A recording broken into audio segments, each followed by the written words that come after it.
Market with Chief, conversations to take you places. My name is Daniel Robus and I'm your host, and I'm so excited about the start of a winding passage where I'm interviewing people who have come home to Southern Africa.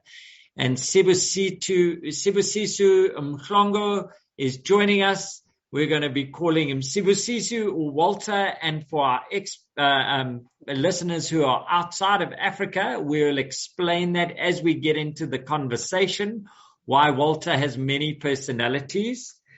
Walter has worked all over the world. He's a telco and IT systems expert. He's a leadership expert, and he's a participant in growing our economy through good projects. Now, Walter, because you've worked all over the world, I want to ask you, has that influenced your view on food? And what is your favorite food at the moment? Good morning, Sawubona Jumbo. Oh, yes, it has. In actual fact, some of the best food I have had was in Uganda. Wow. Yes. And what would you recommend from Ugandan cuisine that we could try out? Well, the whole lot. Actual fact, their food is primarily boiled. That is what I really liked it. And it's very healthy. In one serving, you'll have a full suite, carbohydrates, proteins, and fresh food. Or their vegetables are amazing. So, but that's one of the main ones. I was not expecting that. That is so cool. I need to go to Uganda. When last were you in Uganda? Before COVID, or have you been recently? Before. No. Before COVID. Well, before COVID. That's 2018. We need to put Uganda on our trip, I think. Your career seems to be project focused. Talk to me about how we met. What led you there? What is Sibusiso's journey? How did you get here? Where did you go to school? Where did you grow up?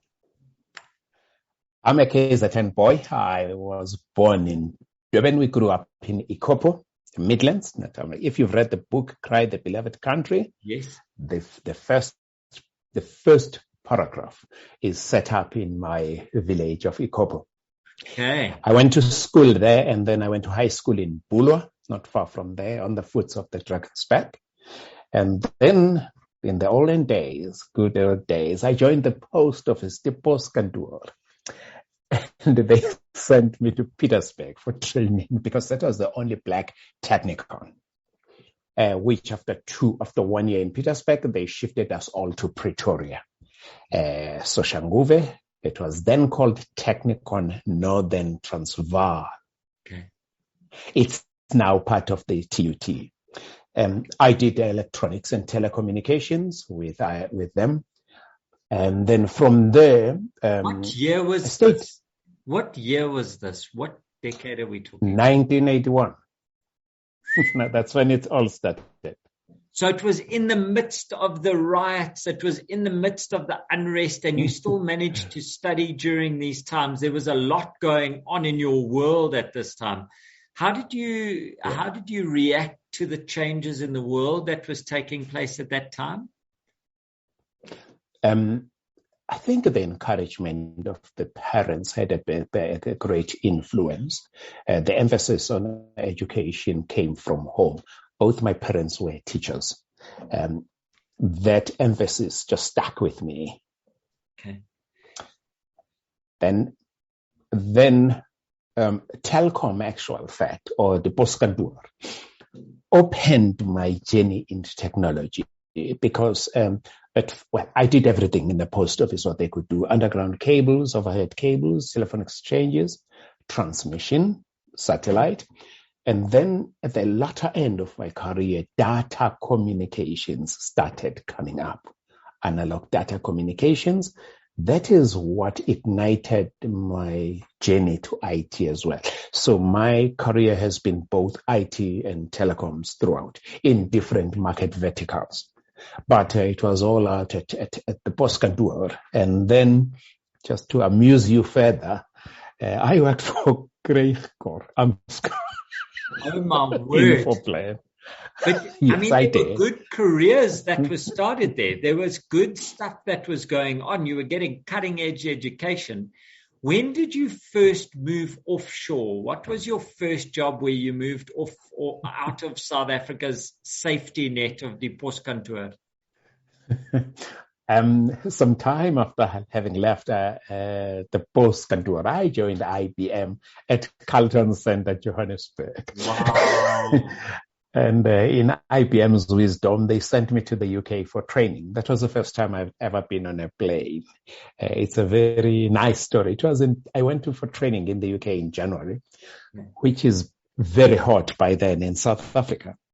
So I left as I'm dressed right now. And when I landed in the UK, I had a shock of my life. Needless to say that I never slept on that flight. It was a long flight that went around, followed the bulge of Africa on the west. It didn't go straight. So it was an extremely long flight. I was very scared because I had never been on a plane before. No one in my family had. So I really was scared. And then you land there, the temperature is like -5. And all your clothes are wrong. That's when you walk out the door, you turn around, you walk back and say, "I wear now. This place is not for me."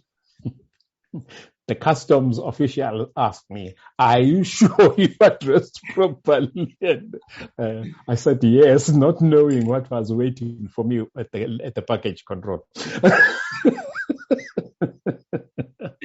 And I went there for training. I had gone to the UK for training with IBM on mainframes. I grew up in mainframes era. It was quite using them today. There's still mainframes out there.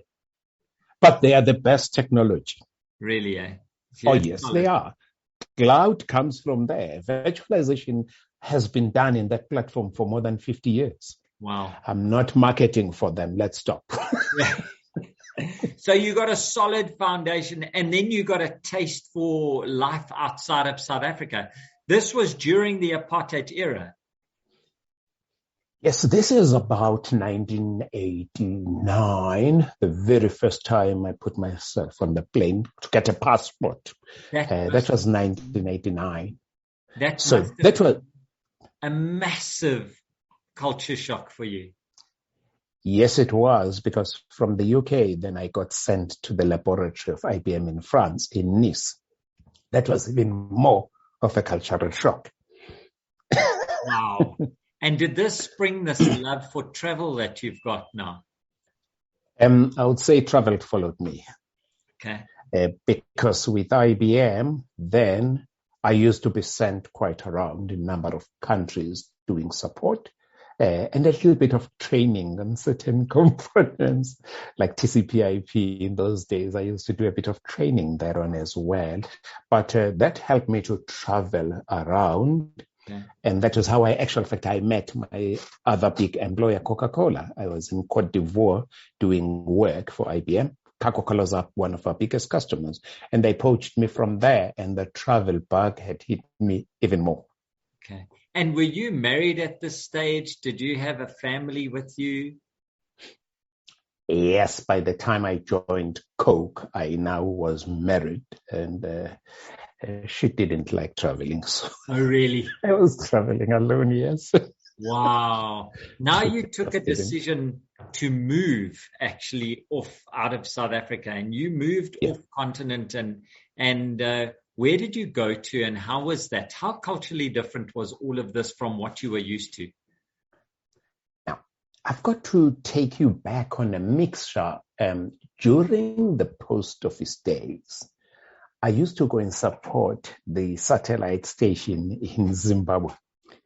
So I had this taste of going outside the country in Gweru in Zimbabwe. That was where their satellite gateway used to be those days.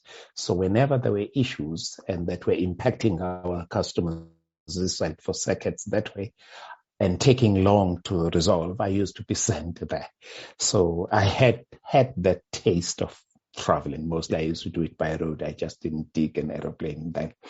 Then with IBM, I then started supporting customers. When I went for training and for software testing in France, I used to travel a lot throughout Europe doing third line support.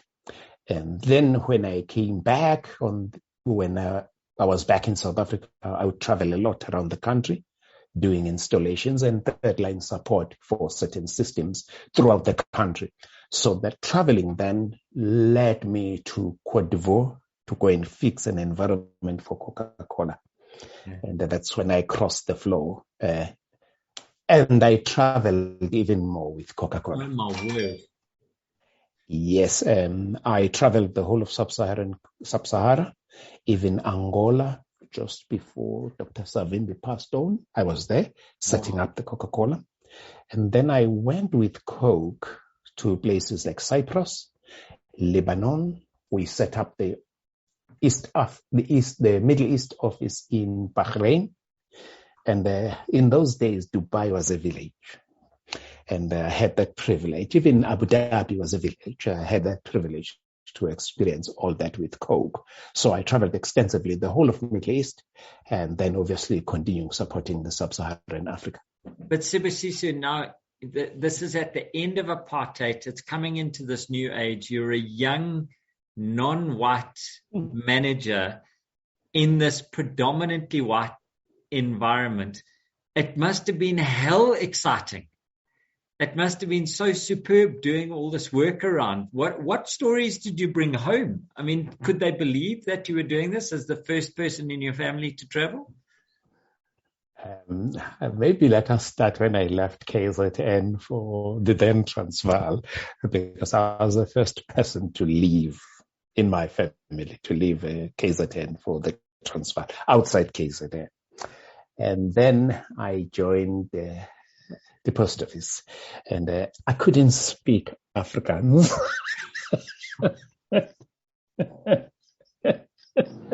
So that must have been tough. I got called a swart Angelseman, a black Englishman. But it was those journeys, actual fact, during those adversities of apartheid, I was privileged, or I would say maybe God helped me. I had very good sponsors. One, in the work environment, there were people who took me under their fold. If I mention names? Yeah, of course. Some of them I don't know where they were. When I moved from KZN to Pretoria North, I found a Mr. Van Sale who was from Amanzimtoti, and he took me under his wings, as it were. Yeah. And he got me out of telephone installation and PABX installations and moved me to data, which was something I had never heard of. He looked at my qualifications and he said, no, you don't belong here, move to data.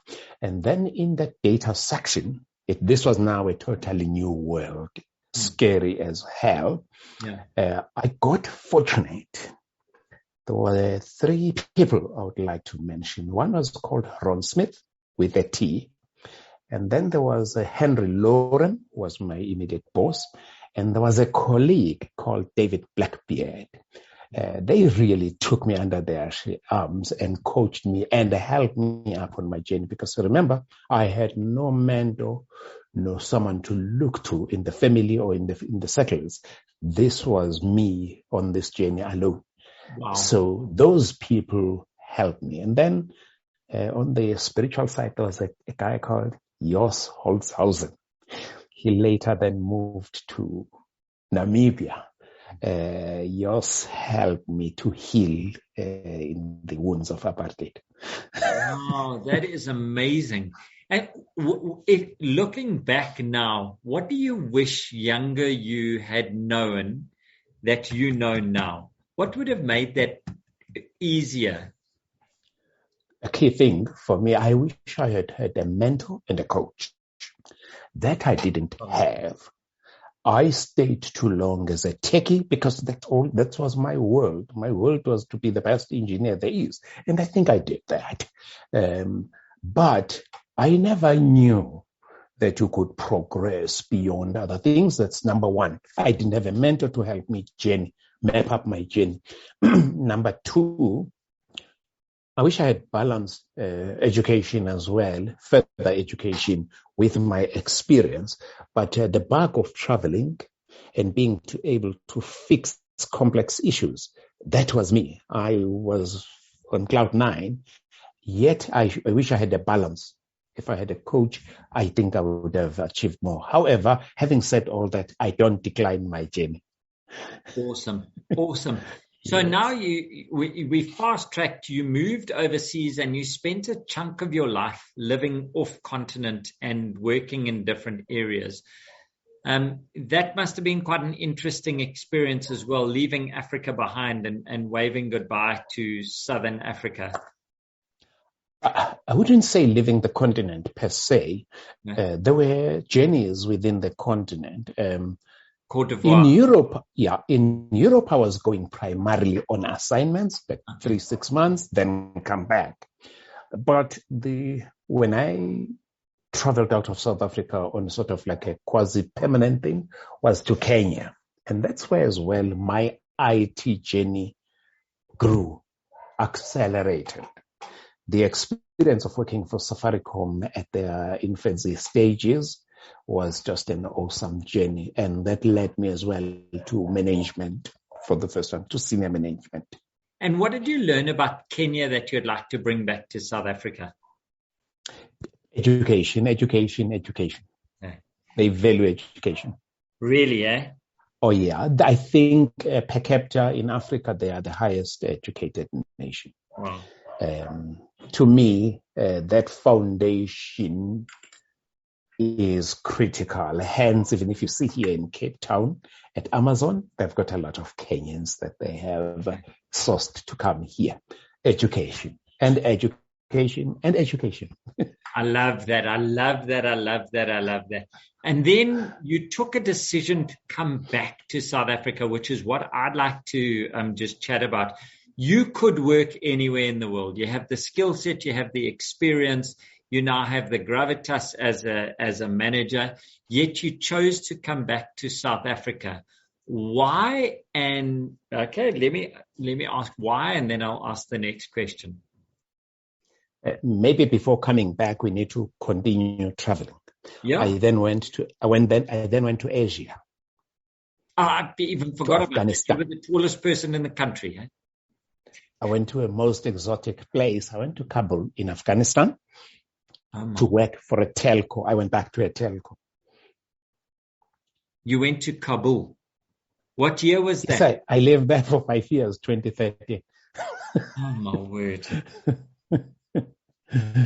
So that brought another dimension into my career. Not just now from a career perspective. Yes, in Kabul, I grew up. I ended up being a CTIO looking after all the technologies for the company, both the GSM network and the corporate business systems. But it brought home a lot of things that we took for granted, which to other people are a great luxury. Let's go back to education again. Half of my staff had not finished matric. So because of the dynamics in the country, the women, the few women, there are very few. I think in my department, there were only 3. So they would go to school in the morning at 6 a.m. till 10. Then they come to work. Then the guys would go from 5 or 6 till 10 p.m. to school. The value that they put on education and that desire to learn was amazing. Then during lunchtime, I would do lunch and learns, especially English, doing a bit of English. That's why I'm called a Black Englishman. So I used to teach them English and then do a lot of mentoring, a lot. Really? Help, yes, speak. Because there were 2 things. They were not exposed to a lot of the leadership side, and it's a polarized environment. I mean, the history, if you don't know, that's a discussion for another day. So when you're having women there in the workplace, this is not a normal thing. So you needed to do training. You couldn't just say, I will pick Ivy to go to school. No. The lady had to be to be accompanied by a parent. So if you wanted to train a lady, your cost would double, ticket and hotel accommodation. And I am glad to share this with you. My former PA from Afghanistan is studying masters in Paris, in France right now. And some of the staff that went through my hands are in Canada, all over Europe, doing quite well in IT and telecom. So I'm proud of that. That as well gave me that review. The second one is subsistence. It was a poor country ravaged by war for more than 20, 30 years. There were a lot of fundamental things that the company was doing. Rural clinics, water, boreholes, just those basic things. And then obviously schooling. Those things touched me more than the technology. Yes, I grew as a person on the technology side and leadership, but that humanitarian component of the company I worked for touched me a lot. The last component obviously was Myanmar. I then went to Yangon. I did not start the junta, so don't have ideas. They started after I had left. Sure. I hadn't been to Southeast Asia there. That was a cultural shock for me, but there were other key learnings there as well. Yeah.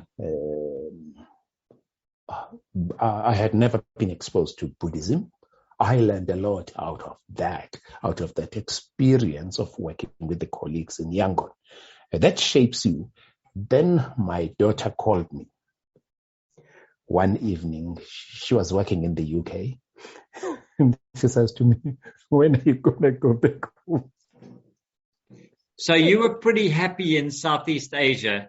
She was in the UK, not enjoying life. And she phoned you and said, Dad, let's go home. It's time.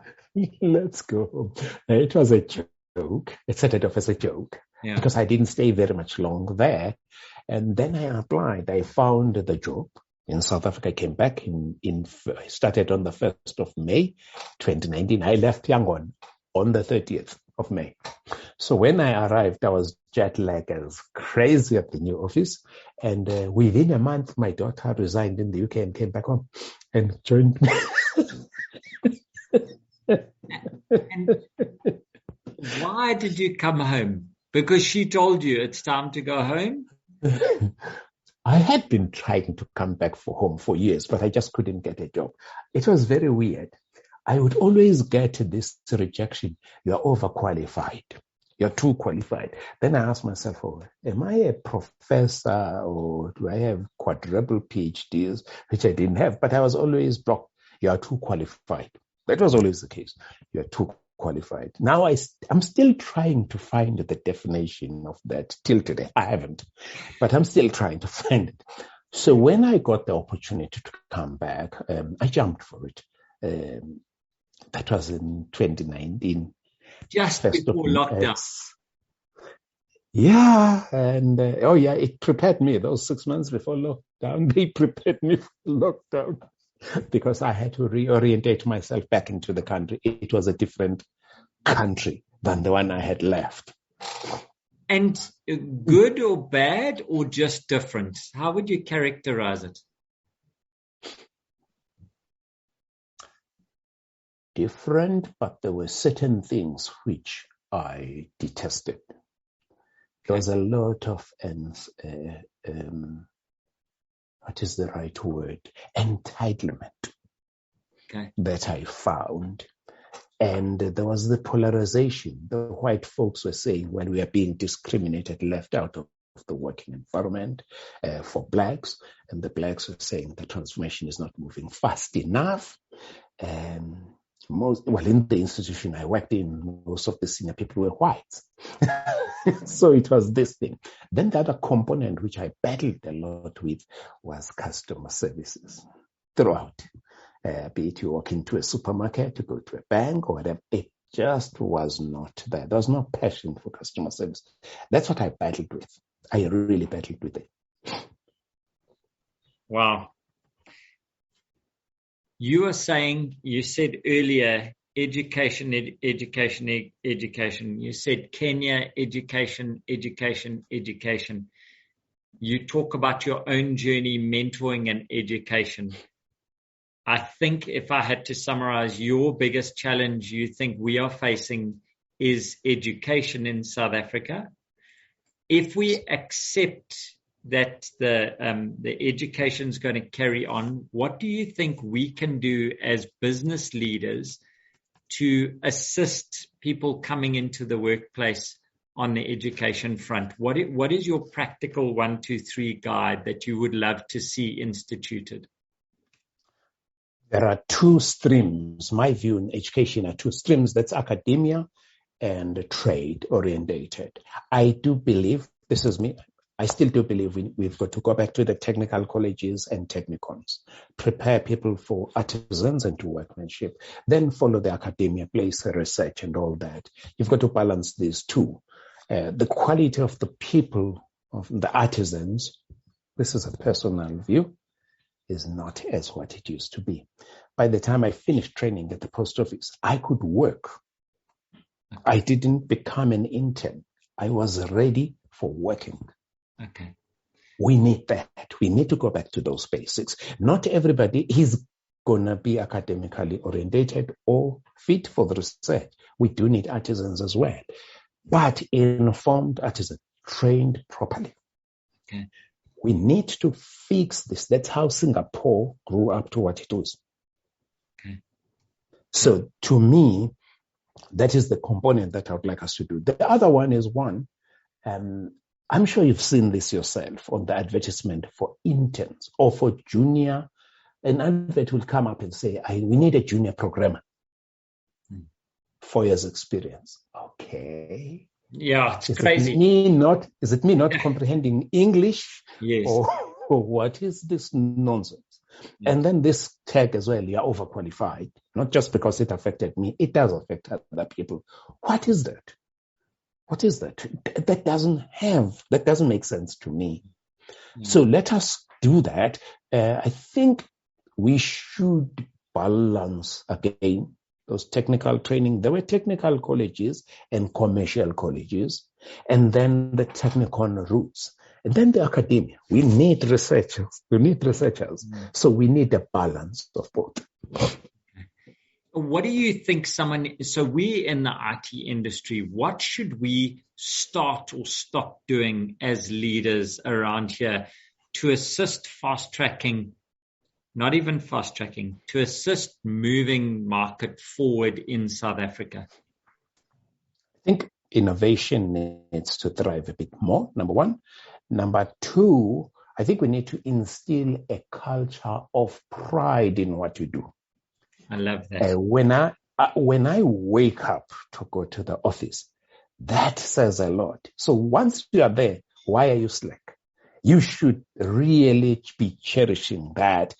Have that zeal. We need leaders that are going to impart that zeal to people to join the work environment and make the work environment, a place of fun.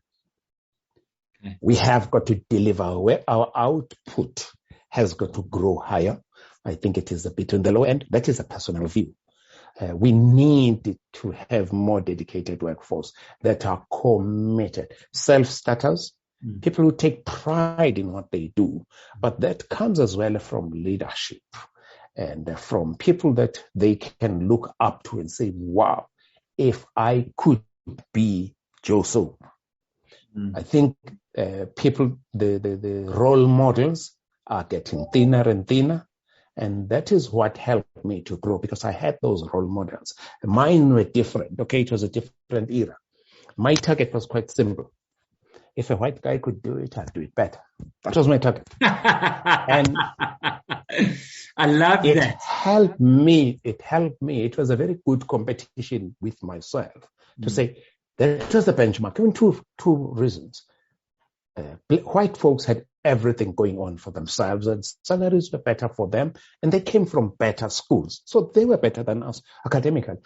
But there was nothing stopping me to say that is going to be my benchmark, and I'm going to beat that. And it was a good competition with myself, and that helped me. So we need good mentors and coaches to help. The last thing as well for me is one, I do believe the private sector, especially in the ICT, has got to invest.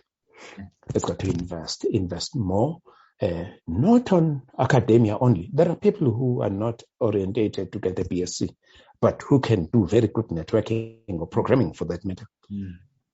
Provide an environment for that to nurture and to grow. Sibusiso, what's the status quo you reject and why?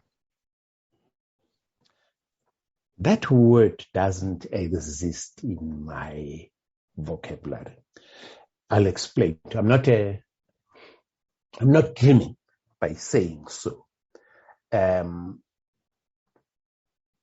think South Africa came from a very sad era. The Bantu education killed a lot of people of my age, and as well, it's still filtering there on. We were educated to take instructions. We are not educated to think and to be innovative. Now, that takes a long time to eradicate. We need, I don't say we will ever be a non-polarized society because I don't think that exists. However, that is the aspiration to say, how do we make people think beyond where they are and have those goals to attain, be it in entrepreneurship side or even in the employ. The corporate environment type employment is still going to be there. That's not going to go anywhere soon. But in that, how do we groom new leaders for tomorrow who have got the zeal and the grit for what they do? I think that's what we need to instill. Sibusiso, if you were going to write a book, what would it be about? Swart from Ikopo.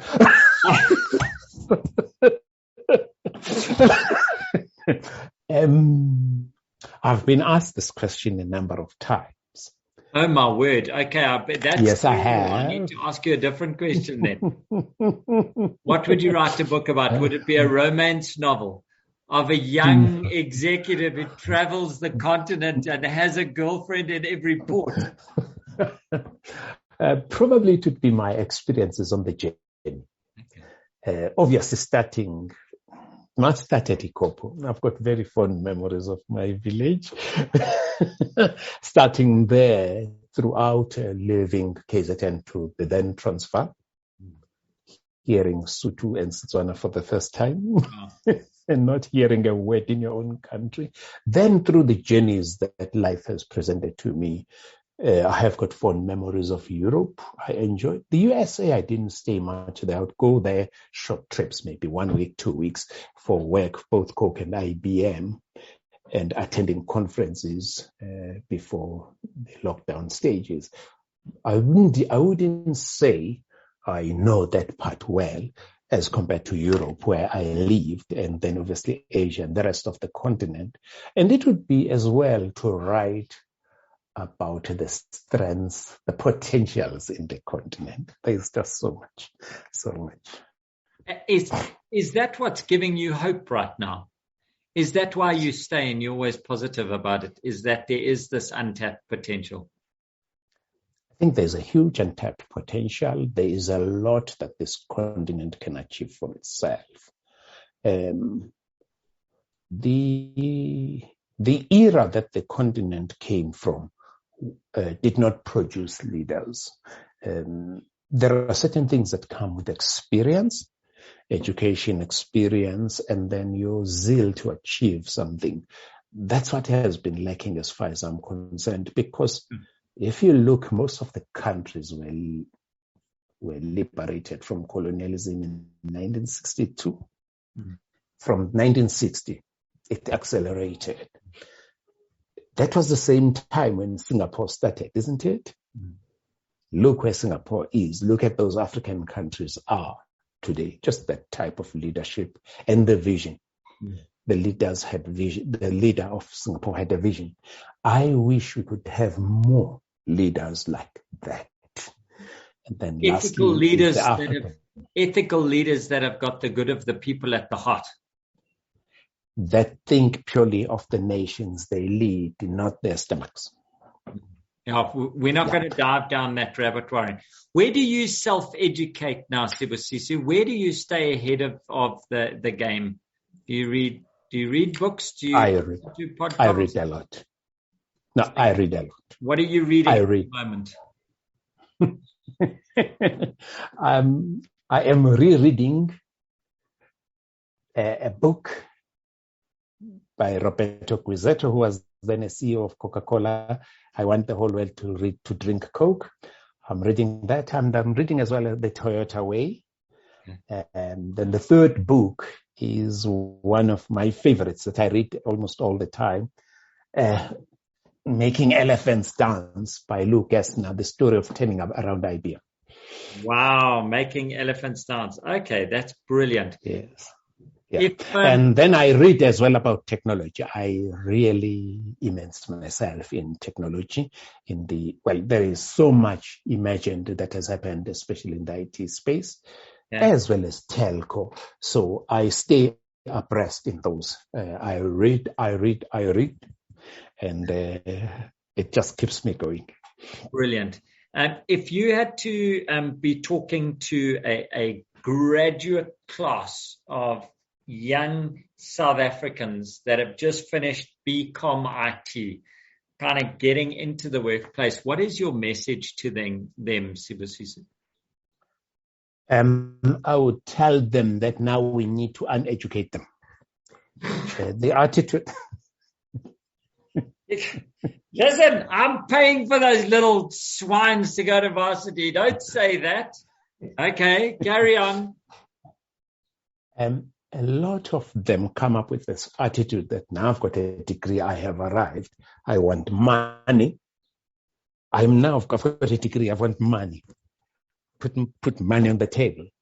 And the output is very low. Yes. It's to appreciate, to say, hold on a minute, what you learned there was preparing you for tomorrow. You actually know very little. Let's help you grow. That would be what I really would land with. There's a famous speaker who says, I was hungry. I would tell them, go and be hungry for knowledge and to learn and to apply what you learned.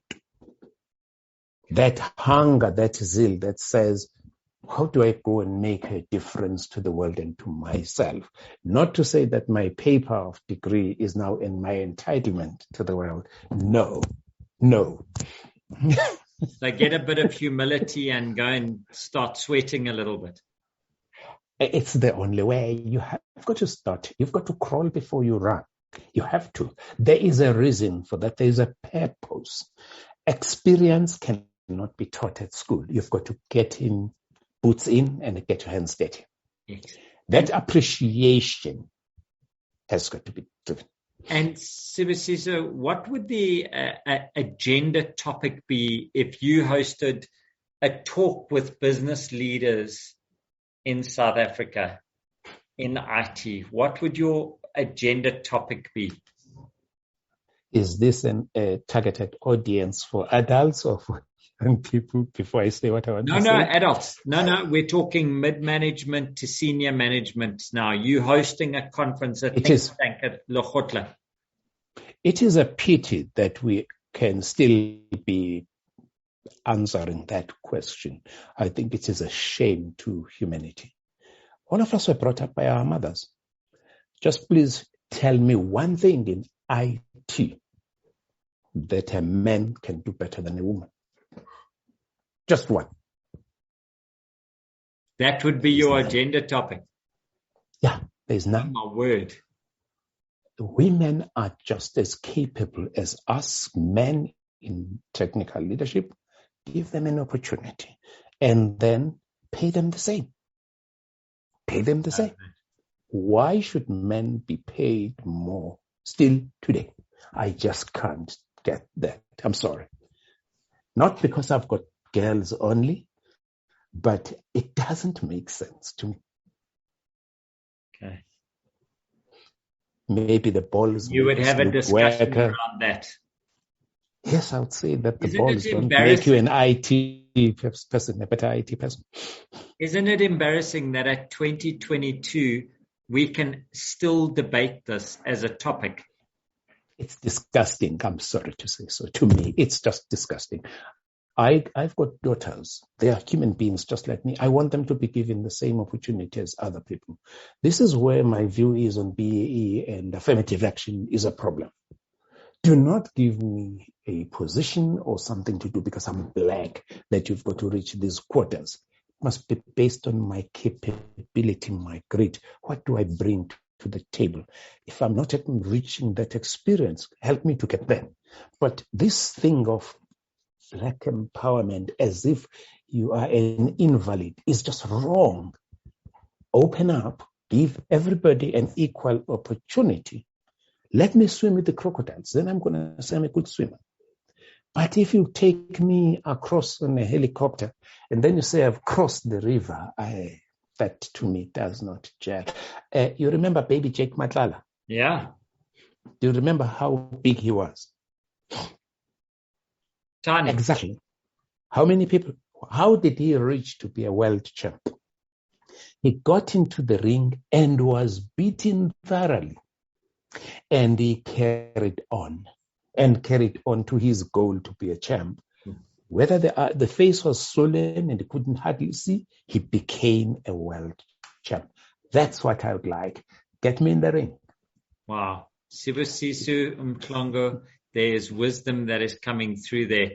From the foothills of the Drakensberg through to the funny corridors of Europe, through to Southeast Asia, America, Africa, and then back to South Africa. Thank you for coming back and making your home here. Thank you to your daughter for bringing you home here and letting you carry on your career investing in South Africa. She was crazy for being a guest here and for that winning smile, that amazing smile that has graced us today. I hope you go forth and have an amazing day. Thank you so much. I wish you a pleasant one too. We're going to see you again. See. Thank you so much. From me, Daniel, I hope you've enjoyed this discussion as much as I have. We didn't even dive into the IT side of it because Sibusiso was just dropping wisdom left, right, and center. So we'll have to get you back, Sibu. But for now, you better go and earn a crust and enjoy your day. Thank you so much. Bye-bye. So much. Have a lovely day. Bye.